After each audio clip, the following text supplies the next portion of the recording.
Good evening, everyone. All right. I want to thank all of you for coming out and taking the time to join us for a conversation surrounding reentry. This is not the first conversation, nor will it be the last conversation. Some of our returning citizens participating in the Damascus House Restore program have been blessed to return home to their community and their families. They are forever grateful for the pillars and the pioneers, elected and appointed officials, and our state legislators that have made their freedom a reality. Without you, we would not be here today. It is always great to have support and someone to advocate for you. But there is nothing better than to be afforded the opportunity to speak, to have someone to listen to them, not just listen, but to be heard.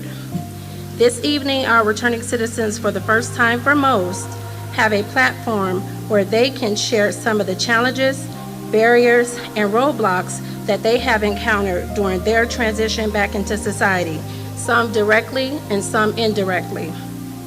The expectation is not for a resolution, but to plant a seed, to give a different perspective through a different lens, to create new or to enhance existing policies, procedures, and legislation to bridge the current gaps across systems, organizations, and institutions. Without further ado, I would like to kick the evening off with none other than my fellow Bison, Prince George County State Attorney, Aisha N. Braveboy. H.U.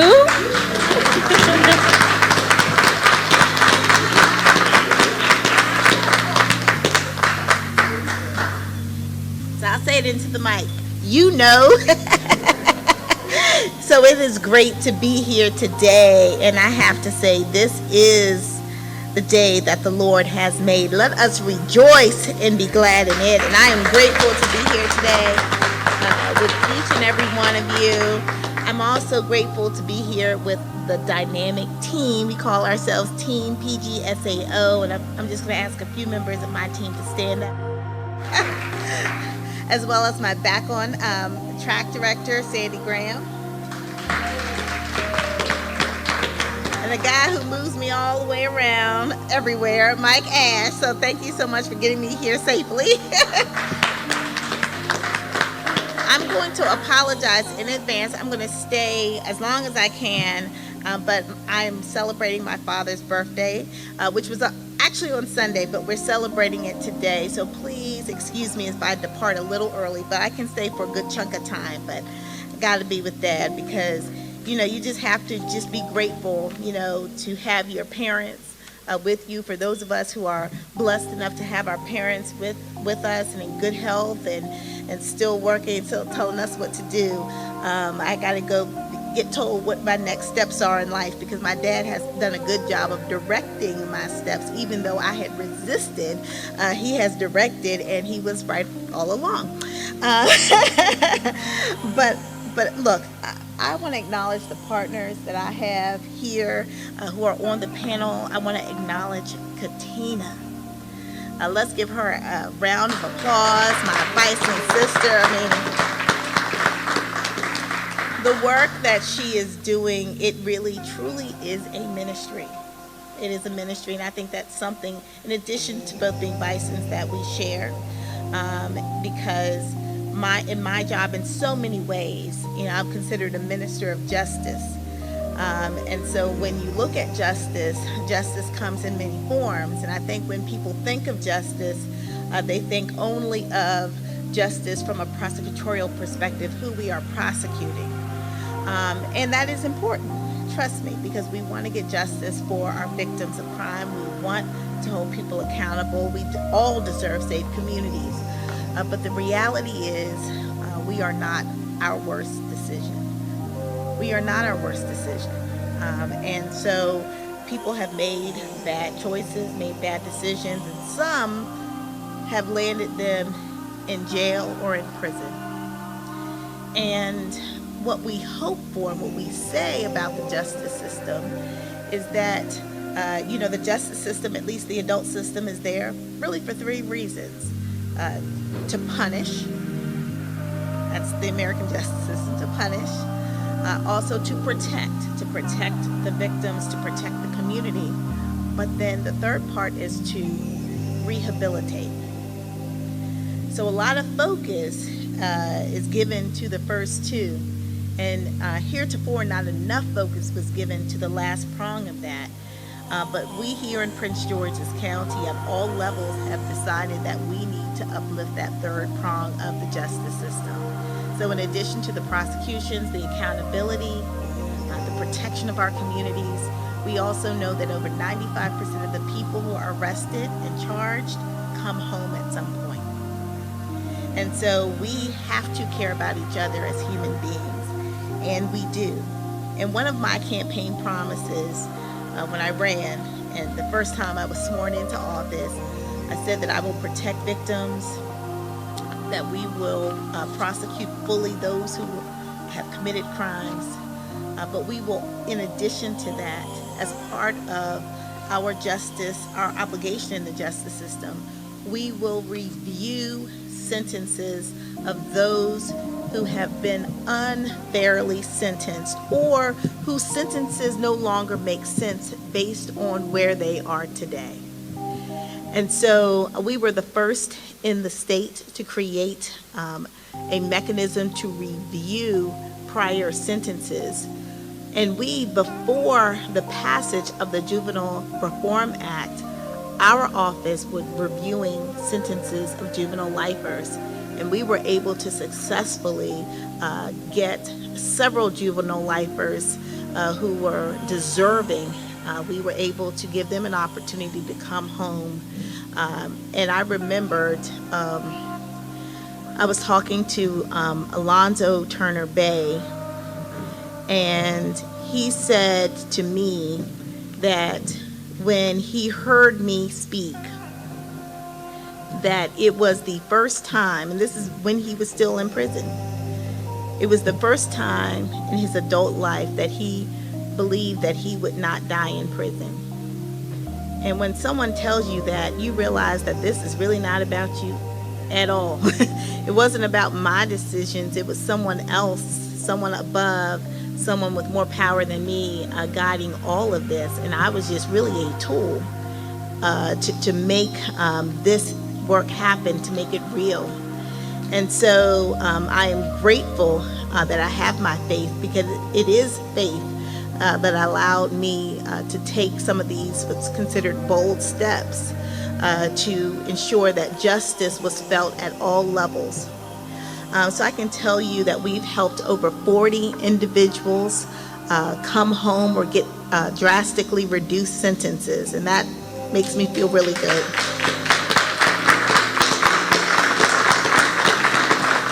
And I have shared with people, with businesses, that I really need their help to help employ individuals who are returning. But instead of me just saying why it was so important for others to hire returning citizens, I decided that it was my job to lead by example. And so I hired really the first juvenile lifer who we were able to get out of prison, Arthur Miles, who many of you probably know. He now works for the Office of the State's Attorney. And I'm very proud to tell you that he is one of the hardest workers in my office. He comes in early, he leaves late, he mentors others, and he has a second job. I mean, that is Art Miles. He's a hard worker, but he loves his job. He smiles every single day. And it does my heart good to see the goodness that God can provide to even those who have made really, really bad mistakes in life. But, there's always an opportunity to do better. In addition to Mr. Miles, I hired our returning citizen and your partner, Leslie Johnson.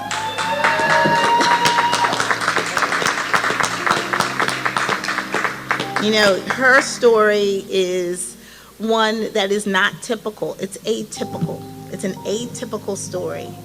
But hers is one that I think it's important to tell and share as well. And I know she has shared on several different occasions, and I'm sure if given the opportunity, she will say a few words this evening. She works tirelessly on behalf of those who are returning. And the one thing that I love about her is that she understands the humanity of those who are inside. Having been inside for a period of time herself, what she said to me was that she recognized the hurt and the pain that those women who did not receive letters from their loved ones felt when folks like Mrs. Johnson, who had a support system, would receive them.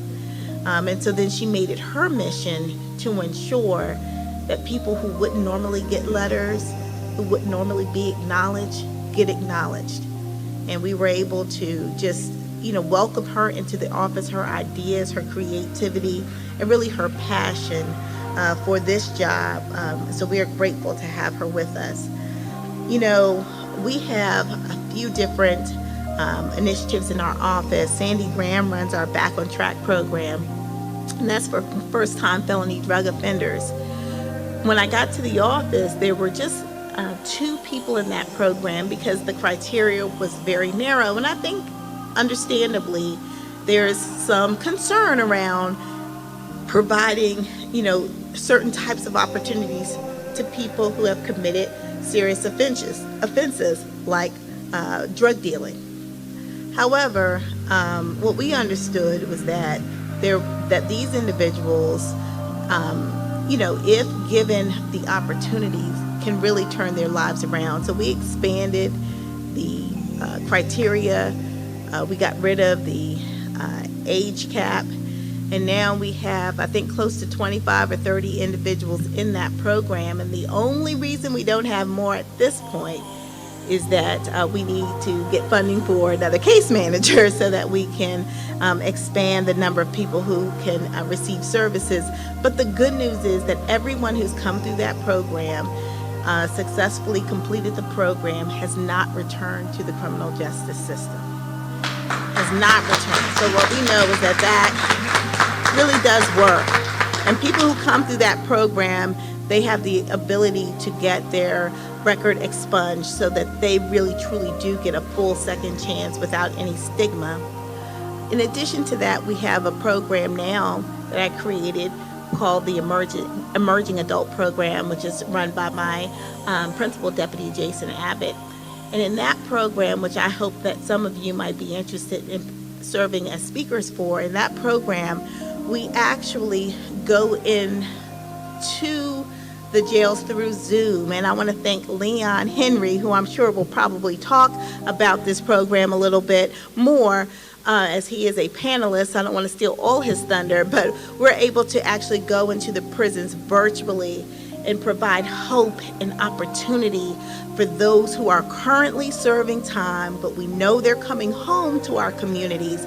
We want to give them the best opportunity to start their when they come outside, to start off right, on the right foot.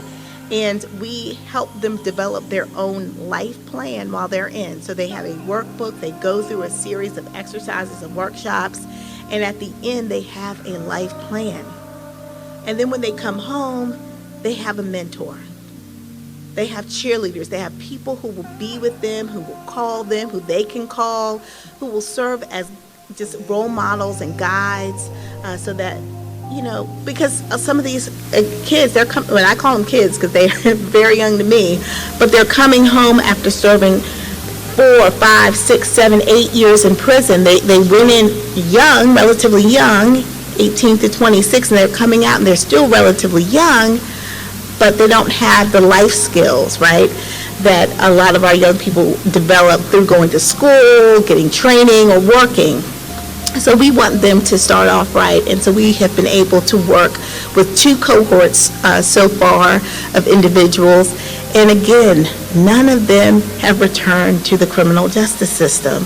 So what we know is that if we put time, effort, resources, and love and breathe life into people, if we look at them as human beings, that we can see improvement and a difference, and that they are not going to reoffend. That's what these programs have proven. So I am grateful to be here. I look forward to hearing from the panel about what more we can do when individuals come home, because it's tough, and I know that it's not easy, and we say, hey, no one's returned, but it takes a lot not to return. It takes a lot, because not every door is going to be open to people coming home, but we try to make sure that there are options for people. So I'm here, again, as a partner. I'm here to listen. I'm here to be a support system, and I'm just grateful that I'm in this position at this time. And I think that this is the time that God wanted me to be here, because everything just lined up. And things are moving in the right direction, because this is what was supposed to happen. It's what was supposed to happen. And I want to thank all of you, especially those who have returned to our communities, for being the example that redemption is real. And not proving, and I have said this before, not proving me right when I said, hey, I want to have this program, but really proving that God was right, that redemption is real, that it can happen. And many of you serve as those examples. So I want to thank you so much for being who you are. And I want to thank my good friend, Delegate Andrea Harrison. If you all don't know her, she's amazing, yes. Because it takes people like her. It takes people like her to help folks like me have the tools and the authority to do some of the work that we're doing. We need the legislature. Is that Nick Charles that came and said? Okay, I'm sorry. Okay. And also Delegate Nick Charles. Okay, he is, by far, don't tell them I said there's like one of the most dynamic leaders that we've had in the Prince George's County delegation. And I served for 8 years, and I can tell you that the way that you have moved our delegation has been just tremendous. And I appreciate the work that you do, not only for our county, but really for our state. So you need people like Andrea and Nick in the legislature fighting for you. So thank you again. God bless you all.